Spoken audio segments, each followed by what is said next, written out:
Bonjour à tous et bienvenue sur la chaîne Livre Ésotérique Ancien. Aujourd'hui, on se retrouve pour la suite d'Elena Blavatsky avec toujours Isis dévoilée.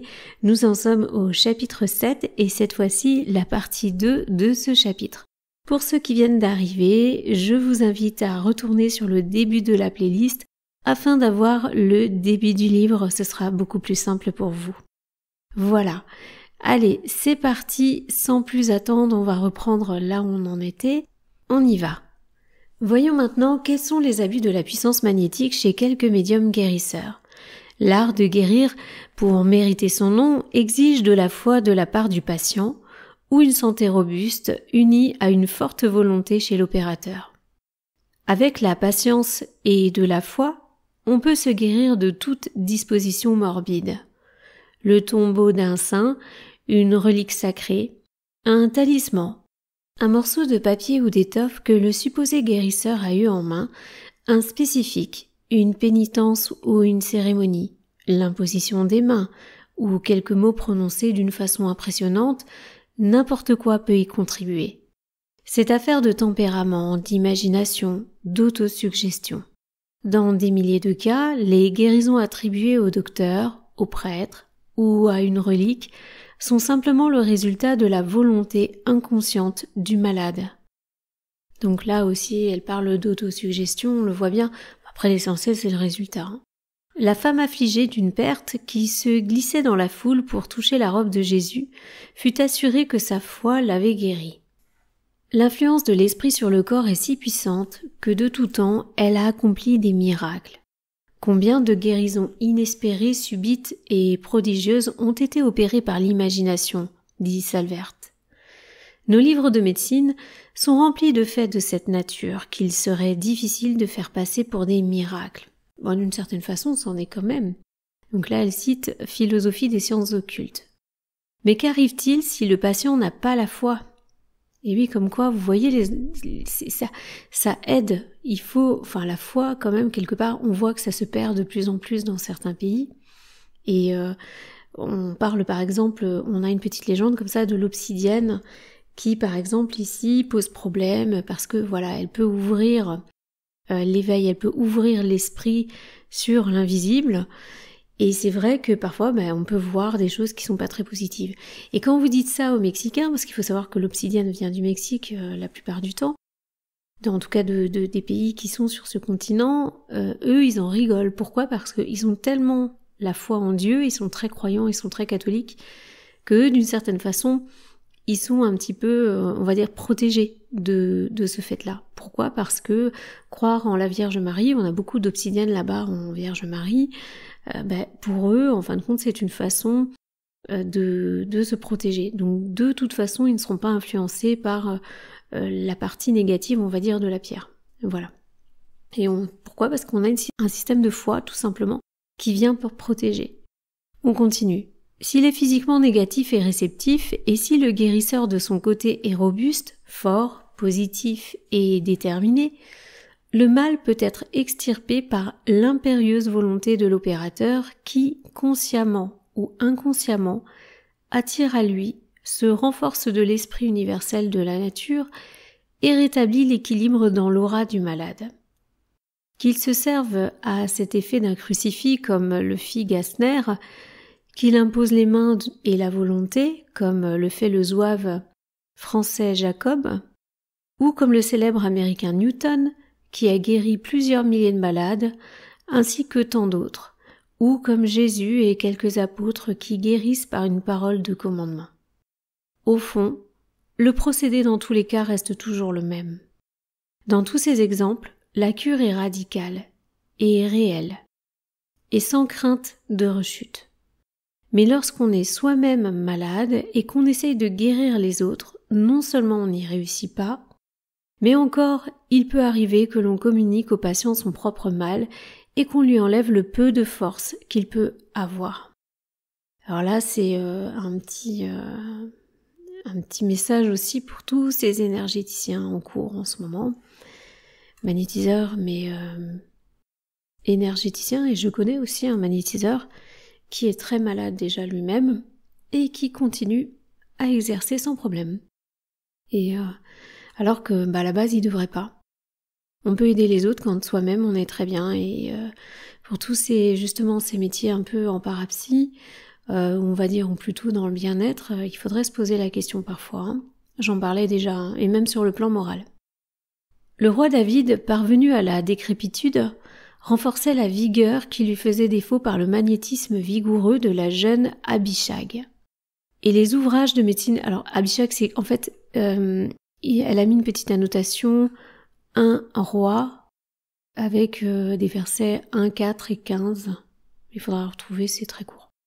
Et les ouvrages de médecine nous parlent d'une dame âgée de Bath en Angleterre qui ruina successivement la constitution robuste de 2 jeunes servantes par le même procédé. Les anciens sages et Paracelse également enlevaient le mal en appliquant un organisme sain sur la partie affectée. Et dans les ouvrages de ce philosophe hermétique, leur théorie est nettement et catégoriquement exposée. Si une personne malade, médium ou non, tente de guérir, sa force peut être assez intense pour déplacer le mal, pour le faire partir de son siège actuel et le faire se porter ailleurs où il ne tardera pas à se montrer. En attendant, le malade se croit guéri. Mais qu'arrive-t-il si le guérisseur est malade moralement? Voilà, c'est ce qu'on disait. Ou la personne qui vient de se disputer le matin avec sa femme ou son mari et qui part travailler et qui fait des soins, par exemple. Les conséquences sont infiniment plus préjudiciables, car il est plus aisé de guérir une maladie corporelle que de nettoyer une constitution contaminée par la turpitude morale. Le mystère de Morzine dans les Cévennes et celui de Janséniste sont encore aujourd'hui un mystère pour les physiologistes, aussi bien que pour les psychologues. Si le don de prophétie, comme l'hystérie et les convulsions peuvent être transmis par contagion, pourquoi pas tous les autres vices? C'est vrai. Dans ce cas, alors c'est vrai, c'est moi qui le dis. Dans ce cas, le guérisseur communique à son malade, devenu maintenant sa victime, le poison moral qui infecte son propre esprit et son cœur. Voilà, donc petit message aussi. À toutes ces formations, on apprend à faire tout ce qui est... Je dis pas que c'est pas bon, hein, tout ce qui est l'énergétique, mais quand ça devient... Le problème, c'est que quand ça devient un problème d'argent, l'argent passe avant, en fait. C'est-à-dire que la personne ne veut pas se dire, bon, aujourd'hui, je suis dans les choux, ça va pas. Non, si elle a 4-5 séances à 50 € la séance, en général, la plupart du temps, les 5 séances vont être faites, hein. Et si dans les jours qui suivent, c'est la même chose, ou même une, les personnes le feront de toute façon. Parce que, faut bien vivre, faut bien rentrer l'argent, et voilà. Et c'est le problème, en fait. Son attouchement magnétique est une cause de souillure, son regard une profanation. Mais oui, mais la personne qui guérit ne se dit pas, elle se dit oui, mais ça va, je suis pure, je suis bien, tout va bien, je fais pas de mal. Parce que oui, ces gens-là, ils pensent pas faire du mal volontairement du tout, hein. Pour eux, tout va bien, et ils ont des compétences, et ils veulent, en fait, voir dans le regard de l'autre que tout va bien. Contre cette tare insidieuse, le sujet passivement réceptif n'a aucun moyen de défense. Le guérisseur le tient en son pouvoir sous le charme et impuissant, comme le serpent tient le pauvre et faible oiseau qu'il convoite. Le mal qu'un tel médium guérisseur peut faire est incalculable, et malheureusement, il se compte par centaines. Donc vous voyez, même à cette époque, c'était pareil. Mais comme nous l'avons dit précédemment, il y a de véritables guérisseurs divins qui, malgré toute la malice et le scepticisme de leurs fanatiques adversaires, sont devenus célèbres dans l'histoire du monde. Tels sont le curé d'Ars de Lyon, Jacob, Newton et d'autres. Tels aussi furent Gassner, l'ecclésiastique de Clorstel, et Valentin Greatreix, l'ignorant et pauvre Irlandais, que patronna le célèbre Robert Boyle, président de la Société royale de Londres en 1670. En 1870, on l'aurait enfermé dans un asile d'aliénés en compagnie d'autres guérisseurs, si un autre président de la même société eût été consulté sur son cas, ou le professeur Lancaster l'eût assigné devant les tribunaux, en vertu de la loi sur le vagabondage, pour avoir opéré sur les sujets de Sa Majesté à l'aide de la chiromancie ou d'autres pratiques. Pour clore une liste de témoignages qui pourrait être prolongée à l'infini, il suffit de dire que du premier jusqu'au dernier, de Pythagore à Eliphas Lévi, depuis le plus illustre jusqu'au plus humble, tous enseignent que la puissance magique n'est jamais possédée par ceux qui ont des penchants vicieux. Seuls ceux qui ont le cœur pur voient Dieu ou exercent les dons divins, et seuls ils peuvent guérir les maux du corps et compter pour eux-mêmes avec une sécurité relative sur le concours de la direction des puissances invisibles. Seuls ils peuvent rendre la paix aux esprits troublés de leurs frères et de leurs sœurs, car les eaux qui guérissent ne jaillissent point des sources empoisonnées. Les ronces ne produisent pas de raisins, et les charbons ne donnent pas de figues. Mais malgré cela, la magie n'a rien de surnaturel. C'est une science et même le pouvoir de chasser les démons n'en est qu'une branche dont les initiés faisaient et font encore une étude spéciale. L'art qui chasse les démons du corps des hommes est une science utile et profitable à l'humanité, dit Joseph. Et donc là, elle met en référence Joseph, Antiquité 8e.2. Les aperçus que nous avons donnés suffisent pour montrer la raison pour laquelle nous nous basons sur la sagesse des anciens, de préférence à toutes les théories nouvellement imaginées, pour expliquer les événements des temps modernes, relativement aux lois des relations intermondaines et des pouvoirs occultes de l'homme. Si les phénomènes d'une nature purement physique ont une valeur comme un moyen d'exciter l'intérêt des matérialistes et de confirmer, sinon entièrement, du moins partiellement, notre croyance en la survivance de nos âmes et de nos esprits, on peut se demander si, sous leur aspect actuel, les phénomènes modernes ne font pas plus de mal que de bien. Combien y en a-t-il qui, cherchant des preuves de l'immortalité, tombent dans le fanatisme et, comme le remarque Stowe, les fanatiques sont guidés plutôt par l'imagination que par le jugement. Sans doute ceux qui croient aux phénomènes modernes peuvent se prévaloir en faveur de leur foi d'une grande variété d'avantages, mais le discernement des esprits ne figure évidemment pas dans ce catalogue des dons spirituels.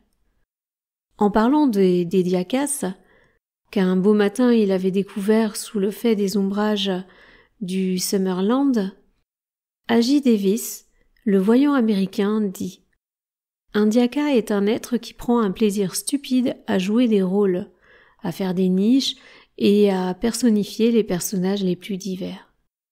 Les prières ou les paroles frivoles ont pour lui la même valeur. Dominé par sa passion pour les récits lyriques et dépourvu de sens moral, il n'a aucun sentiment de justice, de philanthropie, ni d'affection.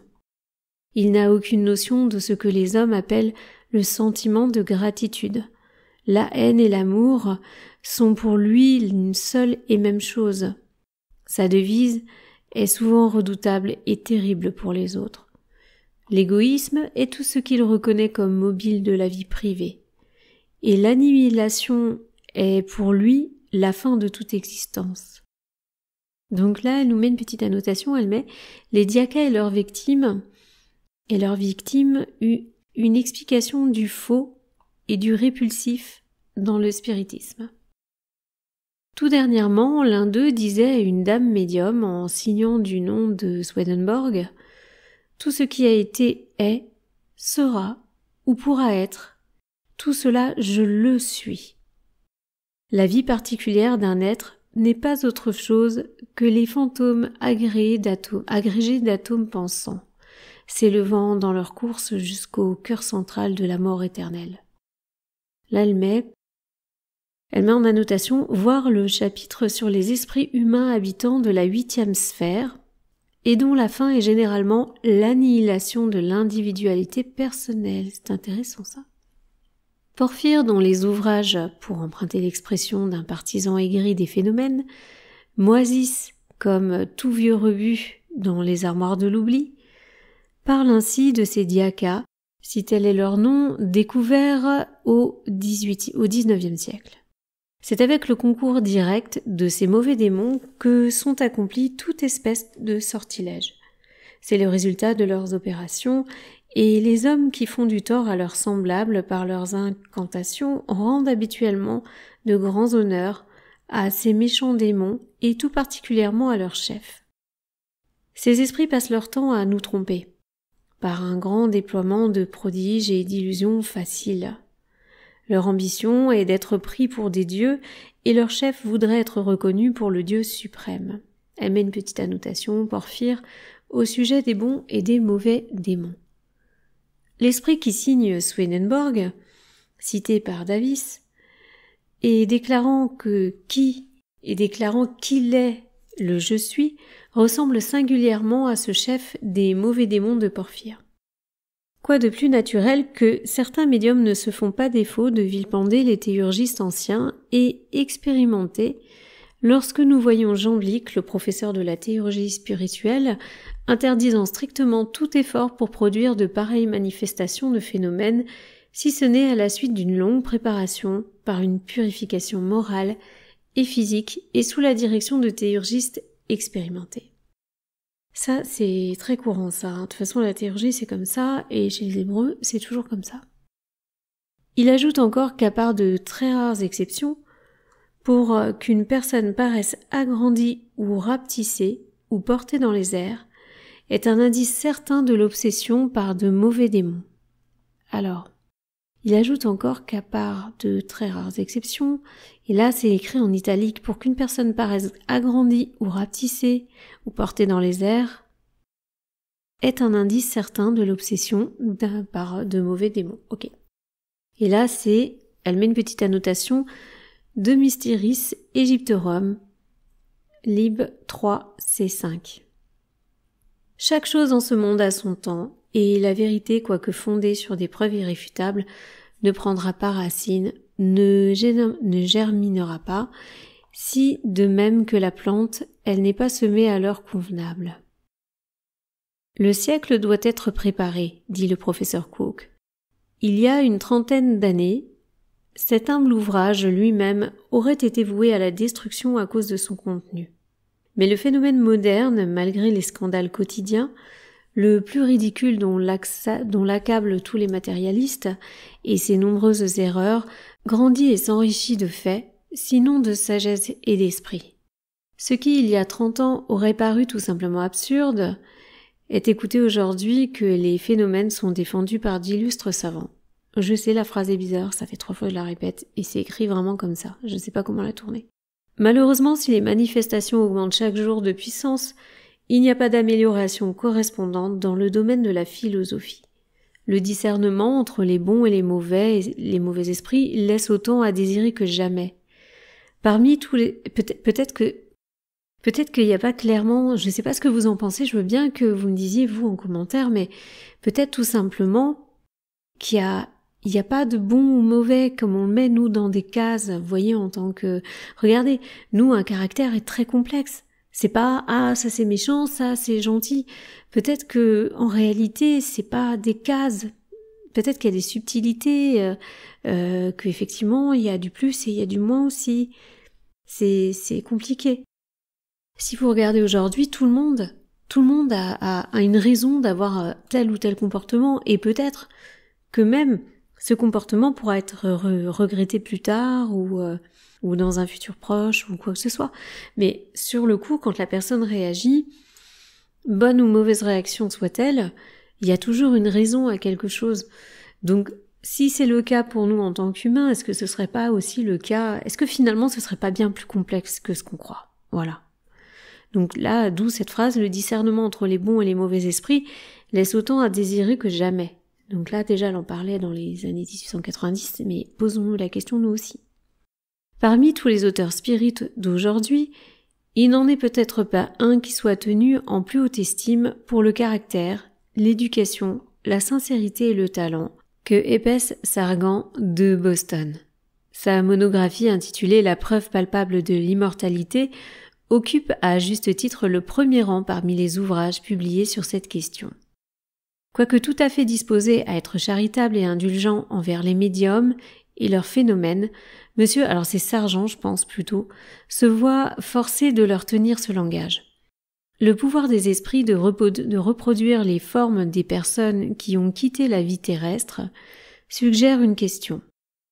Jusqu'à quel point pouvons-nous être assurés de l'identité d'un esprit quelconque, quelles que soient les preuves qui nous sont données? Ça, je vous l'ai dit et je vous l'ai redit et j'en ai reparlé sur plein de vidéos. Attention aux personnes qui pensent être contactées par des esprits qui sont des descendants. Vraiment, vraiment, vraiment. Vous voyez, elle en parle aussi, tout le monde en parle, c'est ultra documenté.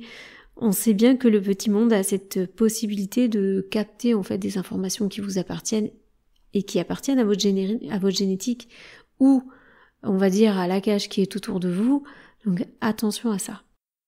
Nous ne sommes pas encore arrivés à ce degré de connaissance qui nous permette de répondre avec confiance à cette question. Alors là, il y a d'autres études qui sont plus poussées là-dessus. Maintenant, on en sait un peu plus et effectivement, attention. Le langage et les actes de cette sorte d'esprit, matérialisé, est encore une énigme pour nous. Quant à la portée intellectuelle de la plupart des esprits qui se cachent derrière les phénomènes physiques, Monsieur Sargent est sans aucun doute considéré comme un juge très compétent et voici ce qu'il dit. La grande majorité de ces esprits, de même que ceux de ce monde, sont d'une nature peu intelligente. Et oui, nous serait-il permis de demander, si la question n'est pas indiscrète, pourquoi il manque ainsi d'intelligence si ce sont des esprits humains? Ça, c'est intéressant. Ou bien les esprits humains intelligents ne peuvent pas se matérialiser, ou alors les esprits qui se matérialisent n'ont pas d'intelligence humaine et par conséquent suivent l'assertion même de Monsieur Sargent, suivant même l'assertion de Monsieur Sargent, ils peuvent tout aussi bien être des élémentaires. Et ça c'est redit. On a un paragraphe sur Papus, je crois que c'est dans Papus, sur les élémentaires et les élémentaux où c'est clairement indiqué. Les élémentaires font partie du petit monde, il se peut qu'au niveau vibratoire ce soit encore en dessous de nous. Donc effectivement, il y a potentielle captation de ce qui nous entoure, mais l'intelligence peut décliner. Donc ils peuvent tout aussi bien être des élémentaires qui ont entièrement cessé de faire partie de l'humanité et mériteraient le nom d'esprit autant qu'un singe celui d'un homme, ou ce sont les démons qui, suivant les mages de la Perse et Platon, tiennent un rang intermédiaire entre les dieux et les hommes désincarnés. Aussi. L'expérience de M. Crookes est un sûr garant que de nombreux esprits matérialisés par la haute et intelligible voix. Or, nous avons démontré sur le témoignage des anciens que la voix des esprits humains n'est pas et ne peut pas être articulée. Elle est comme un profond soupir, ainsi que déclare Emmanuel Swedenborg. Auquel des deux témoins devons-nous ajouter foi?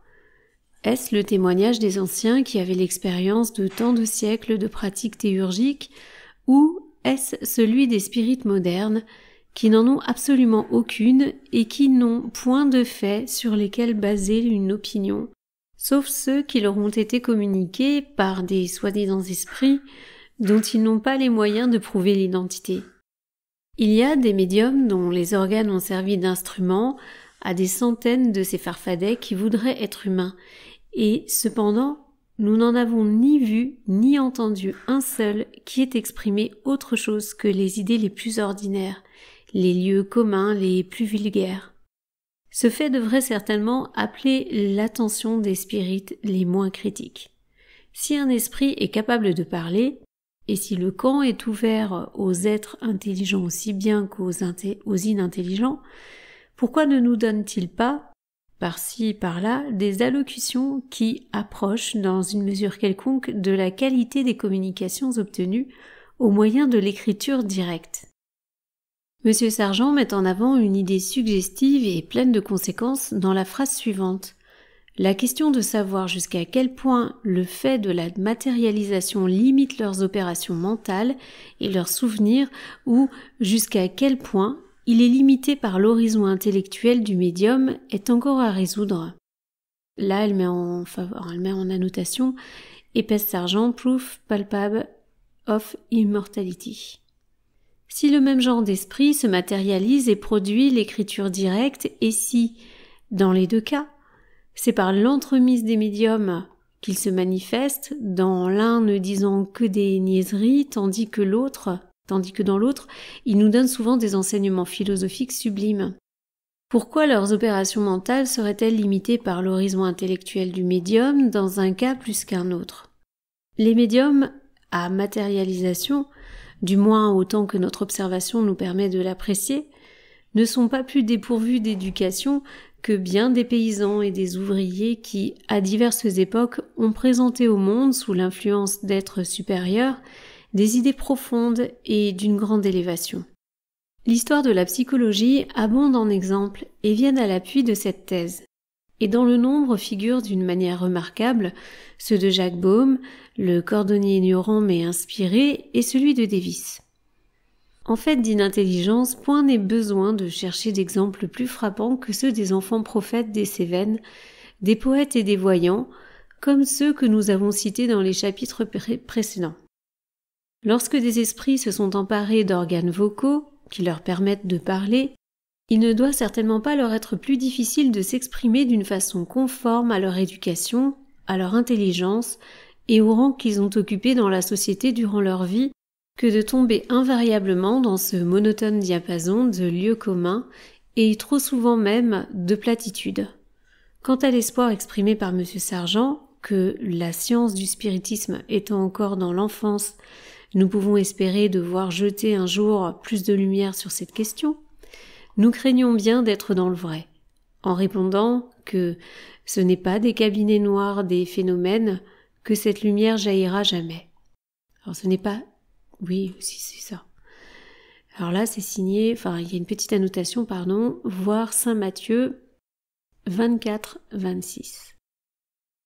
Il est tout simplement ridicule et absurde d'exiger de chacun qui apporte son témoignage sur les merveilles du jour et des phénomènes psychologiques, le diplôme maître S.Art et S.Sciences.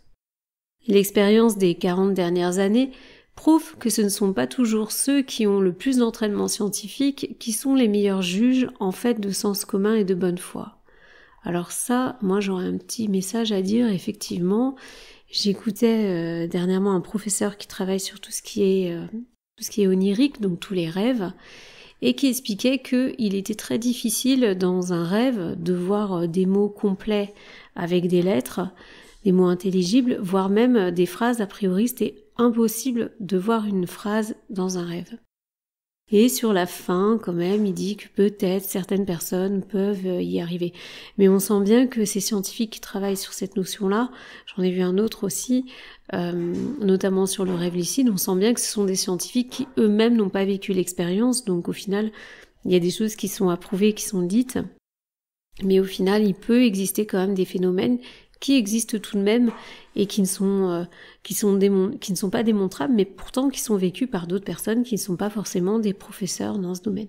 Donc je suis assez d'accord avec elle. On reprend le texte. Rien n'aveugle autant l'esprit que le fanatique ou le parti pris. Tout à fait, ça aussi, on peut avoir un parti pris si on est convaincu. Nous n'en voulons pour preuve que la magie orientale ou le spiritualisme des anciens et les phénomènes modernes.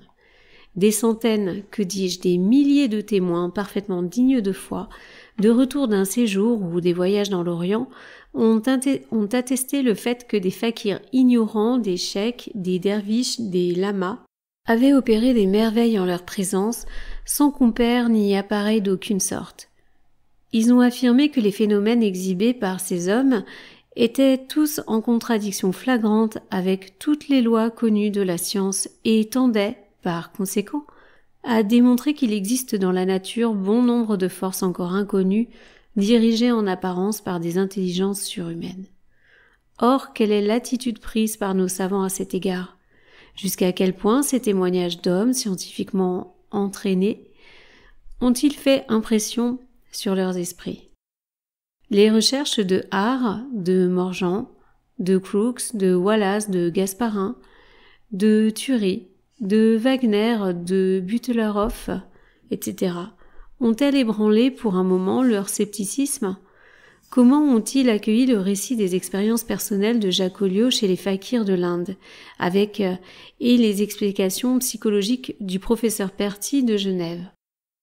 Dans quelle mesure le cri poussé par le genre humain réclamant des preuves palpables et démonstratives d'un Dieu et l'immortalité de l'âme individuelle les a-t-il émus et quelle a été leur réponse? Ils renversent et détruisent tout vestige des choses spirituelles, mais à leur place, ils ne savaient rien édifier. Nos creusets et les cornus de laboratoire ne nous donnent aucun de ces résultats, disent-ils. Par conséquent, toutes ces choses ne sont que des illusions. Dans ce siècle de froide raison et de préjugés, l'Église elle-même est tenue de recourir à la science pour lui demander aide.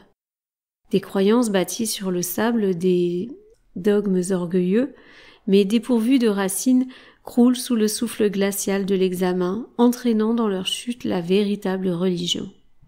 Mais le besoin de quelques signes extérieurs, prouvant l'existence d'une puissance supérieure et suprême, et d'une vie future, reste aussi tenace que jamais dans le cœur de l'homme. C'est en vain que la science entasse ses sophismes. Elle ne fera jamais taire la voix de la nature. Seulement, ses représentants ont empoisonné les eaux limpides de la foi candide, et aujourd'hui l'humanité se mire dans les eaux troublées par la vase, remuée au fond de cette fontaine jadis pure et claire. Le Dieu anthropomorphe créé par nos pères est remplacé par des monstres anthropomorphes, et, ce qui est pire encore, par la réflexion de l'humanité elle-même dans ses eaux, leurs vagues lui renvoyant des images contournées et informes de la vérité et des faits, qui sont prises ainsi pour la réalité et acceptées par l'imagination égarée. Ce n'est point de miracle dont nous avons besoin, dit le révérend Brooke Herford, mais bien de preuves palpables du spirituel et du divin. Ce n'est point aux prophètes que l'homme demande ses preuves, mais aux savants. Les hommes sentent que ces tâtonnements sur le seuil même des retraites les plus cachées de la création doivent à la fin conduire l'explorateur tout près des faits profondément dissimulés et des choses qui peuvent fournir les signes non équivoques de l'existence de Dieu. Les signes sont là, et les savants aussi. Que pouvons-nous attendre encore de ces derniers, maintenant qu'ils ont si bien fait leur devoir? Ces titans de la pensée n'ont-ils pas renversé l'homme-dieu de son sanctuaire mystérieux pour nous donner à sa place un protoplasme? Sir William Thomson disait à la réunion de la British Association à Édimbourg « La science est tenue par l'éternelle loi de l'honneur de regarder en face et sans crainte tout problème qui lui est convenablement exposé. » Et, à son tour, le professeur Huxley remarque qu'en ce qui concerne la question des miracles, le mot impossible n'est pas applicable à mon avis à la philosophie. Le grand Humboldt exprime l'opinion qu'un scepticisme présomptueux qui repousse les faits sans examen est, à bien des égards, plus injurieux qu'une crédulité aveugle. Ces hommes n'ont pas été conséquents avec leurs propres enseignements. Ils ont négligé l'occasion qui leur avait été offerte en suivant le chemin de l'Orient, d'examiner par eux-mêmes les phénomènes que tout voyageur a eu l'occasion de voir là-bas. Alors, petite rectification par rapport à la toute première vidéo de Blavatsky. Donc, l'Orient, on est bien d'accord, la direction vers le soleil. Et bien sûr, à travers les lignes, et non pas dans les lignes directement. Et voilà. Donc on est dans la bonne direction, on avance. Nos physiologistes et nos pathologistes ont-ils seulement songé à s'en servir pour résoudre cette question si importante de la pensée humaine? Certainement non. Ils ne l'auraient jamais osé. Il ne faut pas s'attendre à ce que les principaux académiciens d'Europe et d'Amérique entreprennent jamais un voyage au Tibet et dans l'Inde pour y étudier sur place les merveilles accomplies par les fakirs. Et si l'un d'eux se décidait, pèlerin solitaire, à aller contempler tous les miracles de la création dans cette ère des prodiges, pourrait-on s'attendre à ce qu'un de ses collègues prête à foi à son témoignage? Il serait aussi fastidieux qu'inutile de recommencer une exposition des faits si victorieusement établis par d'autres. Madame Wallace et Monsieur Howitt ont, à bien des reprises, admirablement signalé les 1001 absurdes erreurs. Alors là, elle met en annotation « Voir les miracles and modern spiritualisme » de Wallace et le History of the Supernatural de Howitt, volume 2. Alors là, c'était pas un point, c'était une virgule, donc je vais vous relire la phrase. Donc Monsieur Wallace et Madame Wallace, et W. Howitt ont à bien des reprises admirablement signalé les 1001 absurdes erreurs dans lesquelles les sociétés savantes de France et d'Angleterre sont tombées grâce à leur scepticisme aveugle.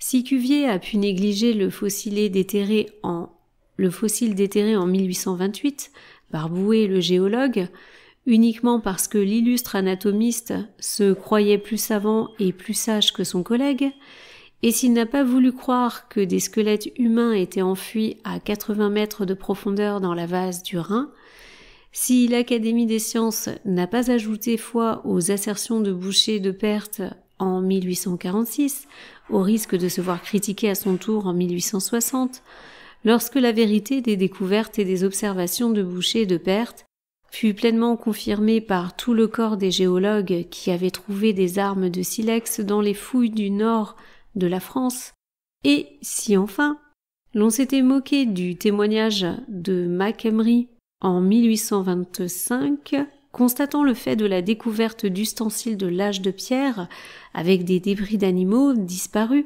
dans la Hall Cavern du comté de Kent,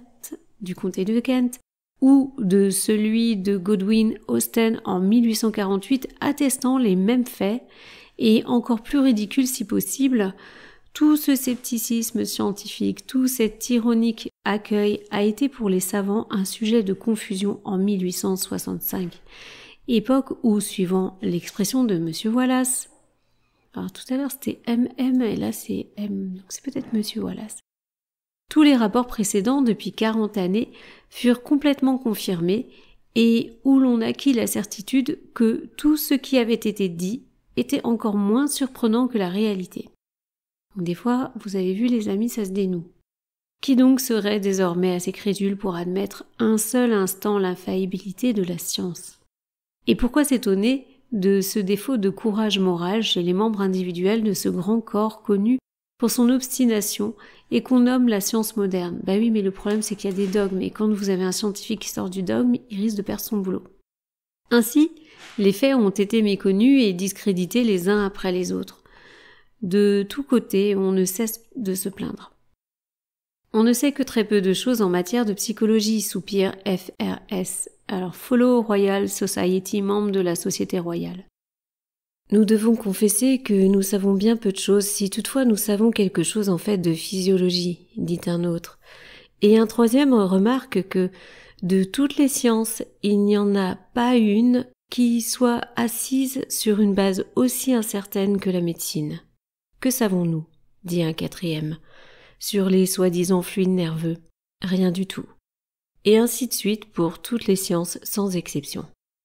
Et en attendant, des phénomènes surpassant en intérêt tous les autres phénomènes naturels et qui ne peuvent être expliqués qu'à l'aide de la physiologie, de la psychologie et des fluides encore inconnus, sont rejetés comme des illusions ou, s'ils sont réels, ils n'excitent pas l'intérêt des savants. Or, voici qui est bien pire. Si un sujet dont l'organisme présente les particularités les plus essentielles pour étudier, les phénomènes occultes, bien que naturels, s'offre spontanément pour être étudié, au lieu d'expérimenter sur lui d'une façon loyale et honnête, les savants, point d'interrogation, lui tendent un piège en le récompensant de sa peine en lui faisant octroyer 3 mois de prison. Cela promet en vérité. Il est aisé de comprendre qu'un fait produit en 1731 pour prouver un autre fait survenu durant le pontificat de Paul III, par exemple, soit révoqué en doute en 1876. Et lorsqu'on dit aux savants que les Romains conservaient des flambeaux allumés dans leurs sépulcres pendant des années sans nombre, grâce à la nature onctueuse de l'or, et qu'une de ces lampes perpétuelles avait été trouvée brûlant et donnant une vive lumière dans le tombeau de Tullia, fille de Cicéron, bien que ce tombeau n'eût pas été ouvert depuis 1550 ans, ils sont jusqu'à un certain point en droit de douter, même de refuser de croire ce fait, jusqu'à ce qu'ils se soient assurés par le témoignage de leur sens que la chose est possible. Dans ce cas, ils peuvent rejeter le témoignage des philosophes de l'Antiquité et du Moyen-Âge. L'enterrement d'un fakir vivant et sa résurrection, après 30 jours d'inhumation, pourra leur paraître suspect. Ça me fait penser juste à une histoire de poule. J'ai eu une personne qui m'a raconté que sa poule était morte, une poule blanche qu'elle avait, et quelques jours plus tard, il y a une autre poule qui est rentrée dans son terrain et qui s'est installée et qui était exactement la même. Donc c'était assez rigolo. Elle avait enterré sa poule dans le jardin et à peine 48 heures, je crois, 48 heures ou 3 jours plus tard, la même poule est revenue. Alors pas celle qui était enterrée, mais une autre poule exactement la même est venue s'installer dans son jardin. Elle sait pas du tout qui elle est. C'est assez rigolo. Ensuite, il en sera de même des blessures mortelles que s'infligent certains lamas qui présentent leurs entrailles aux assistants et guérissent presque instantanément ces blessures horribles. Pour ceux qui nient jusqu'au témoignage de leur propre sens au sujet de phénomènes qui ont lieu dans leur même pays, et devant de nombreux témoins, les récits répandus dans les livres classiques et les récits de voyage doivent naturellement paraître absurdes. Mais ce que nous ne parvenons pas à comprendre, c'est l'entêtement collectif des académies en présence des amères leçons du passé infligées à ces institutions qui, comme dit Job, obscurcit mes desseins par des discours sans intelligence. Comme Dieu répondant au même Job dans la nuée, la magie peut dire à la science moderne « Où étais-tu quand je fondais la terre ?» Dis-le si tu as de l'intelligence. Et qui es-tu pour oser dire à la nature « Tu n'iras pas au-delà ?» Aussi s'arrêtera l'orgueil de tes flots. Mais qu'importe s'ils contestent et nient les faits. Peuvent-ils empêcher les phénomènes de se produire à 4 coins du globe, quand même leur scepticisme serait 1000 fois plus amer? Les fakirs n'en continueront pas moins à être enterrés et ressuscités pour satisfaire la curiosité des voyageurs européens. Les lamas et les ascètes hindous n'en continueront pas moins à se blesser, à se mutiler et à s'enlever les entrailles, sans pour cela s'en porter plus mal. Et toutes les négations du monde entier n'auront jamais un souffle assez puissant pour éteindre les lampes inextinguibles qui continuent à brûler dans les sanctuaires souterrains de l'Inde, du Tibet et du Japon. Le rêve S-Matir des missions de Londres parle d'une de ces lampes. Dans le temple de Trivandrum, dans le royaume de Travancore, Inde méridionale, il y a, à l'intérieur d'un temple, un puits très profond dans lequel d'immenses richesses sont jetées tous les ans. Et, dans un autre endroit, dans un creux recouvert d'une pierre, une grande lampe en or dont, dit-on, qui fut allumée il y a plus de 120 ans, qui brûle encore chaque jour, dit ce missionnaire dans sa description de ce monument. Comme de raison, des missionnaires catholiques attribuent ces lampes à l'amabilité du diable. Le prêtre protestant, plus prudent, se contente de mentionner les faits, sans les faire suivre du moindre commentaire. Plus souvent encore, il le nie comme tous les savants. L'abbé Huc a vu et examiné une de ces lampes, et de même ont fait d'autres personnes. Ces personnes qui ont eu la bonne fortune de gagner la confiance et l'amitié des lamas et des prêtres de l'Orient. On ne peut pas contester davantage les merveilles dont fut témoin le capitaine Lane en Égypte, les expériences faites à Bénarès par Jacolio et celles de Sir Charles Napier, la lévitation d'êtres humains en pleine lumière du jour qui ne peut s'expliquer que par la théorie que nous avons présentée dans l'introduction de ce livre, entre parenthèses voir l'article sur l'aérobatie. Ces lévitations sont attestées en outre par M. Crookes, par professeur Pernetti, qui affirme qu'elles se sont produites devant lui, en plein air, et qu'elles ont duré quelquefois 20 minutes. Tous ces phénomènes et beaucoup d'autres ont été, sont et seront produits dans toutes les contrées du globe, et cela malgré tous les sceptiques et savants qui se vantent d'être issus de la boue silurienne. Parmi les revendications si ridiculisées de l'alchimie, une des plus tournées en dérision est justement celle des lampes perpétuelles. Si nous affirmons au lecteur que nous en avons vu, on nous demandera si l'on ne révoque pas en doute notre sincérité et notre véracité. Comment pouvons-nous dire que les lampes que nous avons observées sont perpétuelles, puisque la durée de notre observation a été nécessairement limitée? Simplement parce que, connaissant les ingrédients employés dans leur composition, la manière dont elles sont construites et la loi naturelle applicable au cas, nous savons que notre déclaration à ce sujet sera confirmée par un examen scientifique à l'endroit voulu. Quant à connaître l'endroit où il faut s'adresser et comment on arrive à la connaissance nécessaire pour atteindre ce but, nos critiques l'apprendront, s'ils veulent s'en donner la peine, ainsi que nous l'avons fait. En attendant, citons quelques-unes des 173 autorités qui ont écrit à ce sujet. Aucun de ces auteurs, du reste, n'a dit que ces lampes sépulcrales doivent durer perpétuellement, mais bien un nombre indéfini d'années. Et l'on cite des exemples où elles ont continué à brûler pendant plusieurs siècles. S'il existe une loi naturelle en vertu de laquelle une lampe peut brûler sans être alimentée pendant 10 ans, il n'y a pas de raison pour que la même loi ne lui permette pas de brûler pendant 100, voire même 1000 années. Parmi les personnages bien connus qui croyaient fermement et soutenaient énergiquement que ces lampes sépulcrales brûlaient pendant des centaines d'années et qu'elles auraient pu continuer à brûler, peut-être toujours si elles n'avaient pas été éteintes ou brisées accidentellement, nous pouvons mentionner les noms suivants: Clément d'Alexandrie, Hermolos Barburus, Appien, Buratinus, Ctesius, Collius, Costéus, Casalius, Cedrenus, Delrius, Eric Fox, Gesner, Jacoboni, Lander, Libavius, Lasius, Pic de la Mirandole, Philatète, Licetus, Maiolus, il y en a encore quelques-uns, Maturantius, Baptista Porta, Pancirolus, Russellius, c'est difficile quand même, alors c'est Scardonius, Ludovic Vive, Volaterranus, Paracelse, plusieurs alchimistes arabes, et finalement Pline, Solinus, Kircher et Albert le Grand. Ce sont les Égyptiens qui en revendiquent l'invention, ces fils de cette terre de Chine. Alors là, elle met une petite annotation, elle met psaume.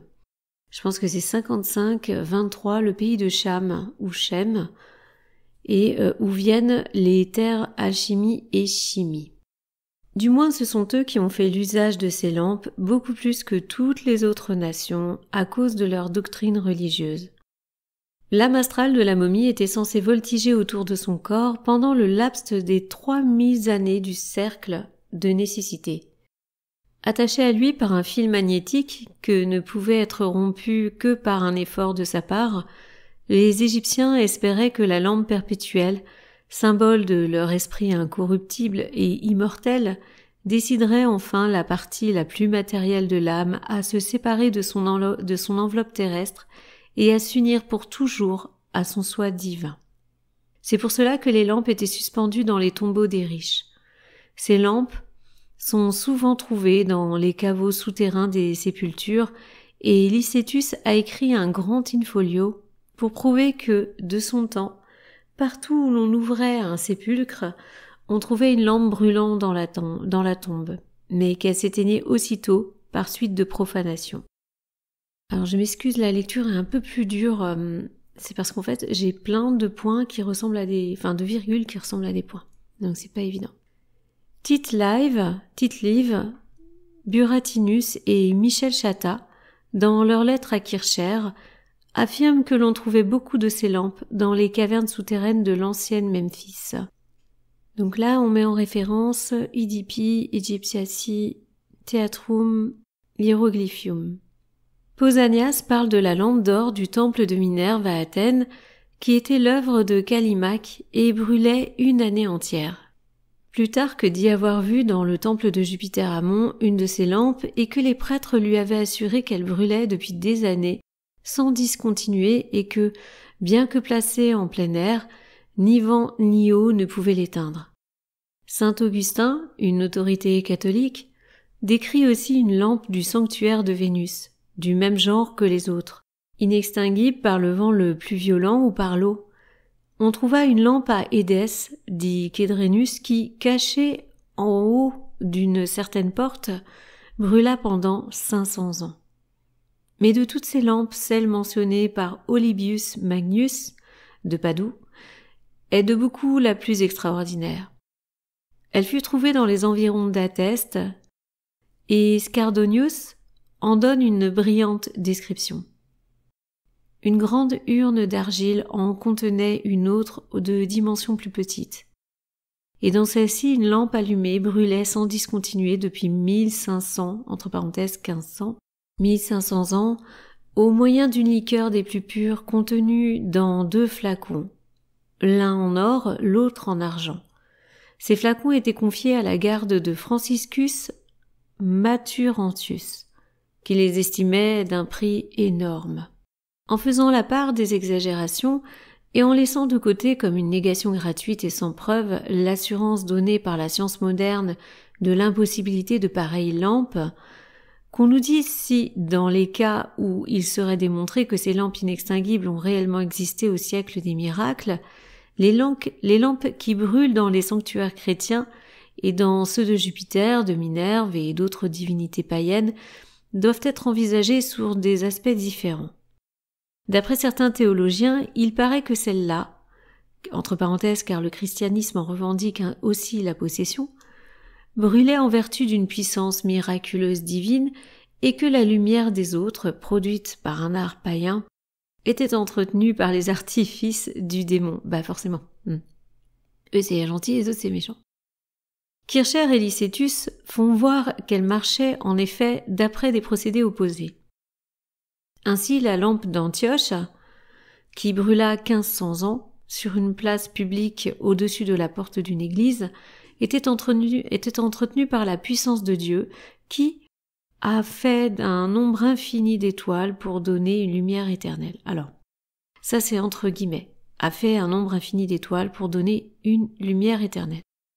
Quant aux lampes païennes, saint Augustin nous assure qu'elles étaient l'œuvre du diable, entre guillemets, qui nous trompe de 1000 manières.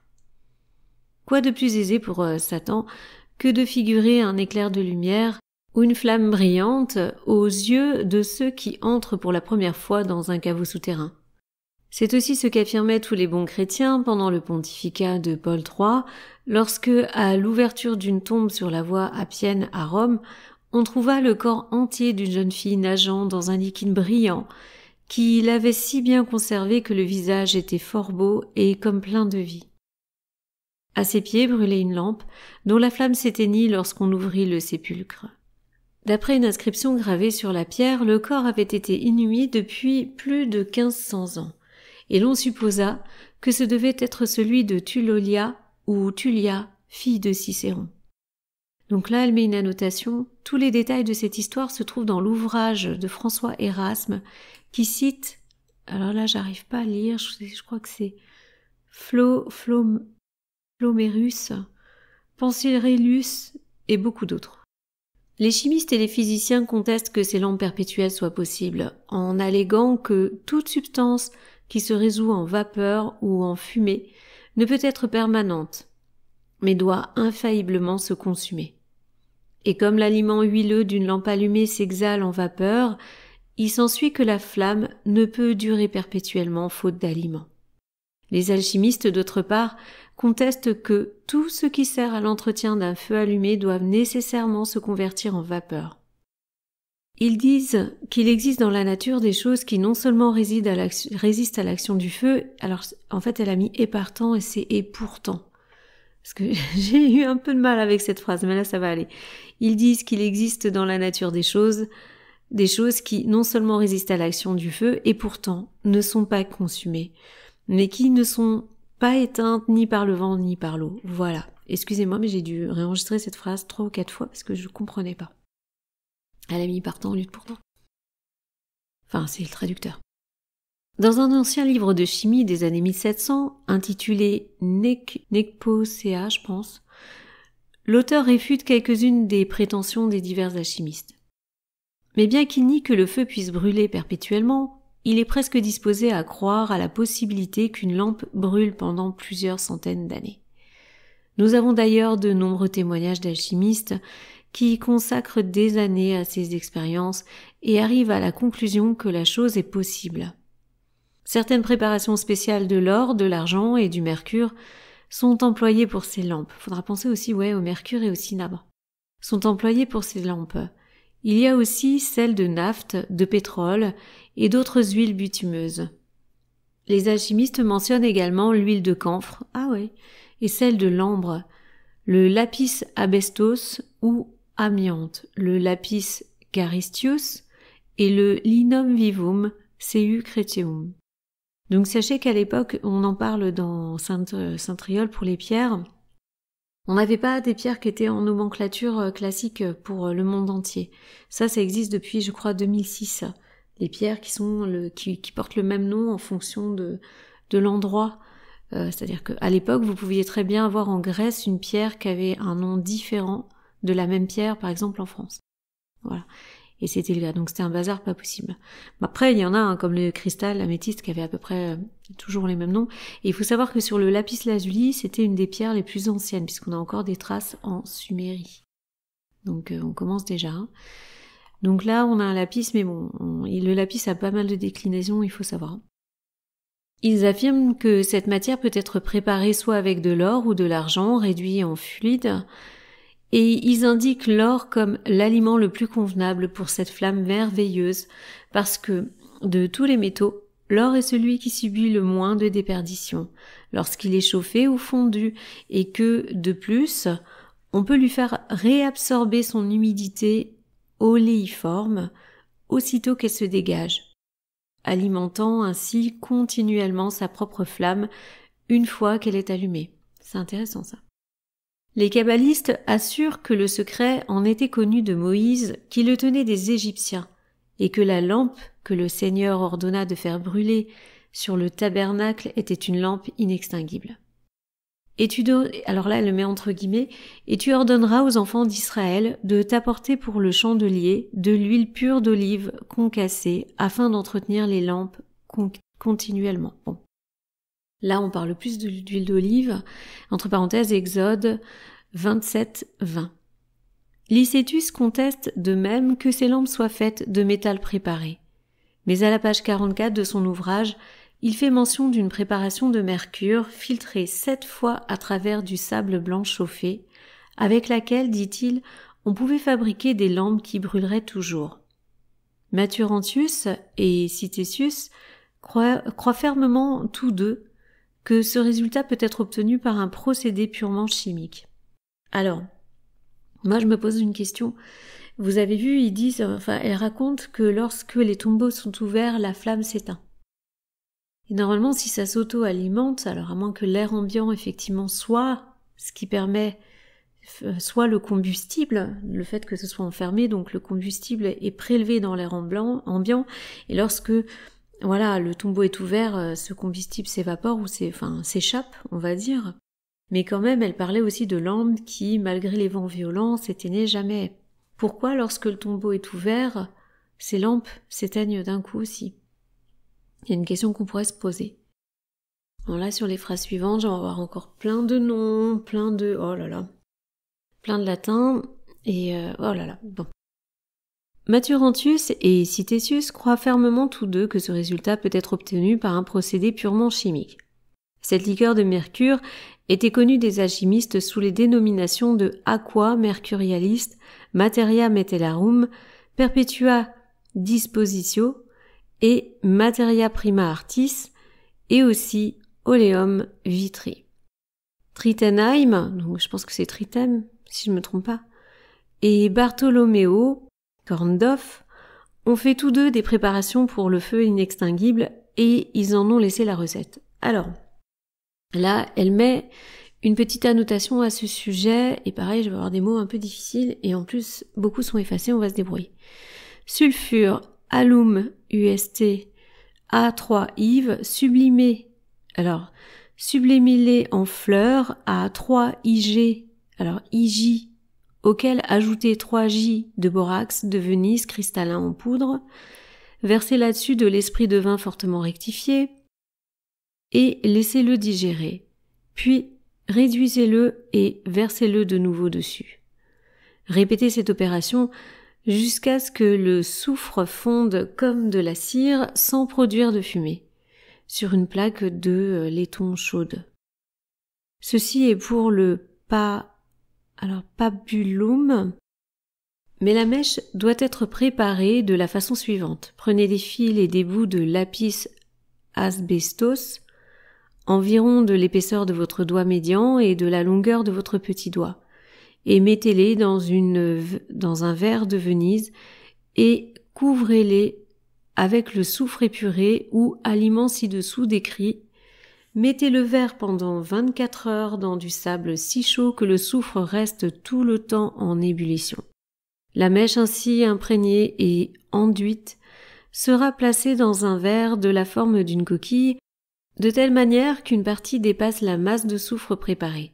Mettez alors ce verre sur du sable chaud et faites fondre le soufre de façon à maintenir la mèche et lorsque celle-ci sera enflammée, elle brûlera d'une flamme perpétuelle et vous pourrez placer cette lampe où vous voudrez. Alors j'ai encore une énorme annotation, mais vraiment qui prend une page, donc j'ai la suite avec une autre recette. Vous voyez, ça c'est vraiment dans les annotations. Par exemple, c'est le genre de choses que vous pouvez pas retrouver en lecture artificielle parce que ça nécessite des montages successifs et pénibles où il faut à chaque fois réinsérer toutes les petites annotations aux bons endroits pour que les personnes puissent écouter l'annotation au moment où elle a été mise. Et surtout, vous avez des annotations comme celle-ci qui font 2 pages, c'est-à-dire que on va les retrouver au bas de page sur 2 ou 3 pages. Et là, ça va être, 2 pages. Mais vraiment énorme. On continue puisqu'elle va prendre, je pense, la recette de Hersalis Tosti. Donc, versez dessus du vinaigre de vin fort et réduisez-le jusqu'à consistance d'huile. Je suis désolée, c'est très petit, j'ai des caractères qui manquent. Ajoutez-y de nouveau du vinaigre, macérez et distillez-le comme auparavant. Répétez cette opération 4 fois de suite et mettez ensuite dans ce vinaigre 1 livre de vitre antimony subilitis leviga. Placez-le sur des cendres dans un récipient fermé pendant l'espace de 6 heures. Afin d'en extraire la teinture, décantez la liqueur, remettez-en de nouveau et extrayez-la de nouveau. Répétez cette opération jusqu'à ce que vous en ayez fait sortir toute la teinte rouge. Faites coaguler tous vos extraits à la consistance de l'huile et rectifiez dans le bain-marie.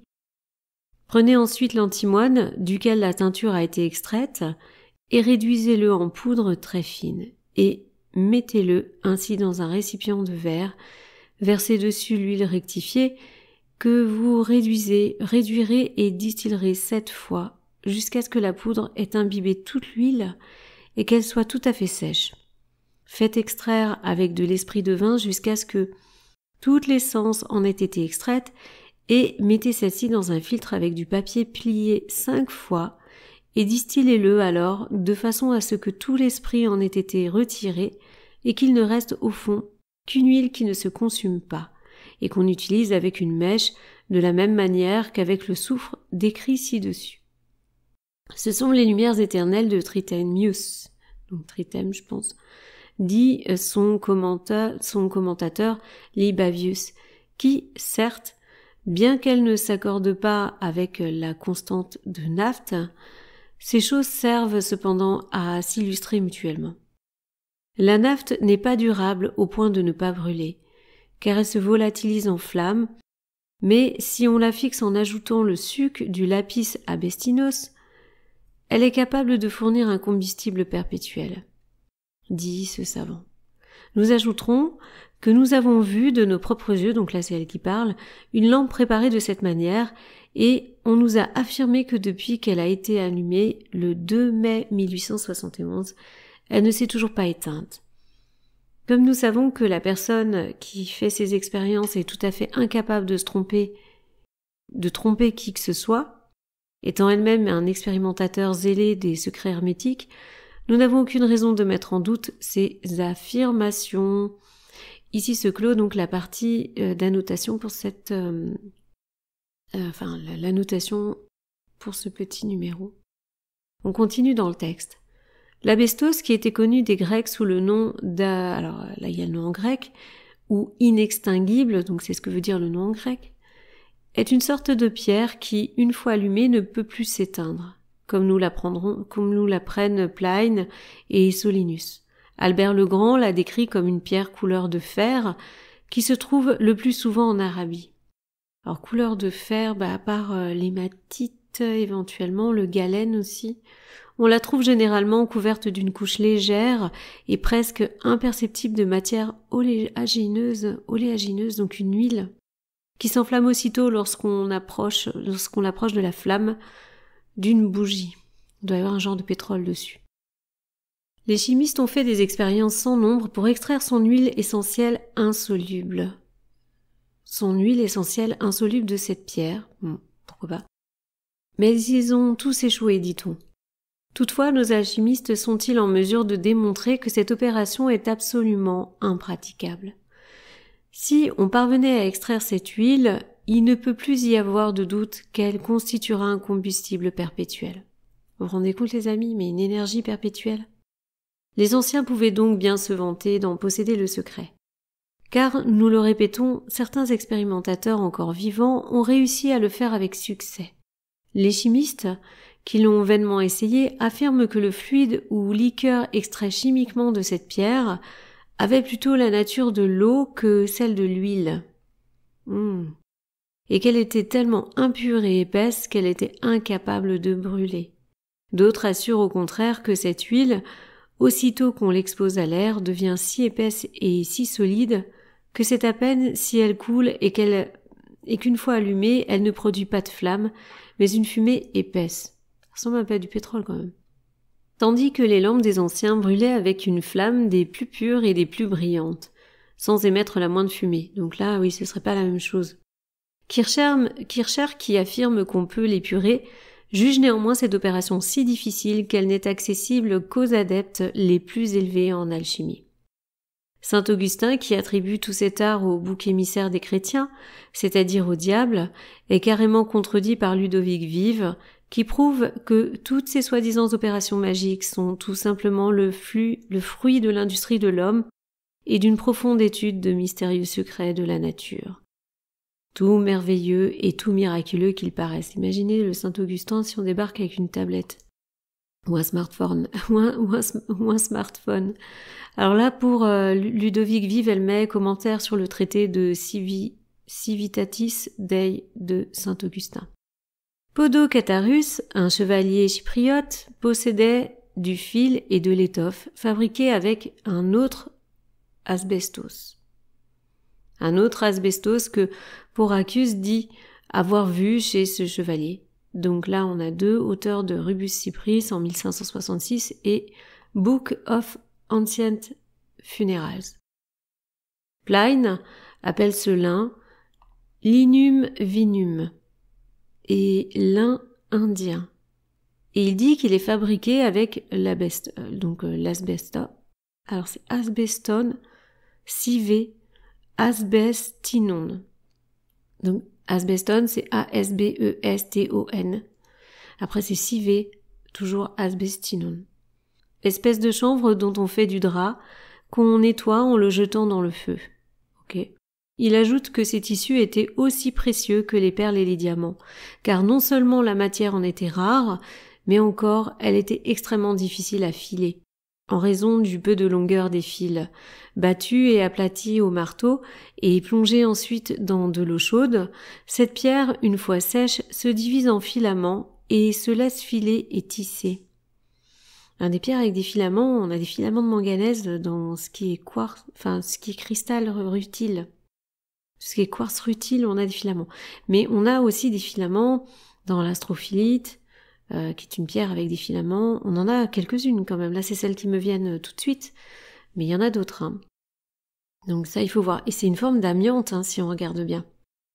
Pline déclare avoir vu des serviettes faites de cette matière et avoir assisté à leur nettoyage par le feu. Baptista Porta dit également avoir vu la même chose à Venise chez une dame de Chypre, il appelle cette découverte de l'alchimie le secretum optimum. On dirait de l'amiante, vraiment. Dans sa description des curiosités du collège de Gresham au XVIIe siècle, le docteur Grew exprime l'opinion que cet art et l'usage de cette étoffe sont tout à fait perdus. Mais ce ne doit pas être à ce point, puisque nous voyons le muséum de Septalius se glorifiant de posséder du fil, des cordages, du papier et du filet fabriqués de cette matière en 1726. Quelques-uns de ces articles même avaient été faits par Septalius de ses propres mains, comme nous l'apprend Greenhill dans l'Art of Embalming, entre parenthèses, l'art d'embaumer. Grew, dit l'auteur, paraît confondre le lapis asbestinum avec l'amiante. Ah, comme moi. Donc apparemment, il paraît confondre le lapis asbestinus avec l'amiante. Oui, c'est vrai qu'il connaissait déjà l'amiante, je suis bête.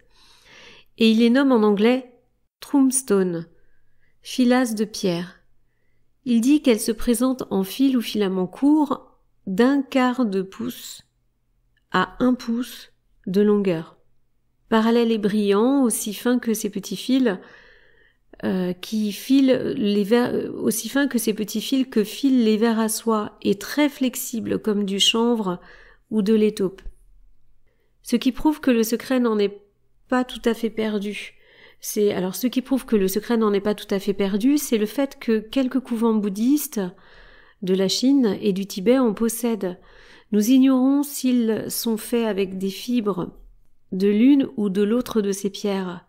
Mais nous avons vu dans un monastère de femmes talapoint une robe jaune, comme en portent les moines bouddhistes, jetée dans un foyer rempli de charbon ardent et retirée 2 heures après, aussi propre que si elle avait été lavée avec de l'eau et du savon.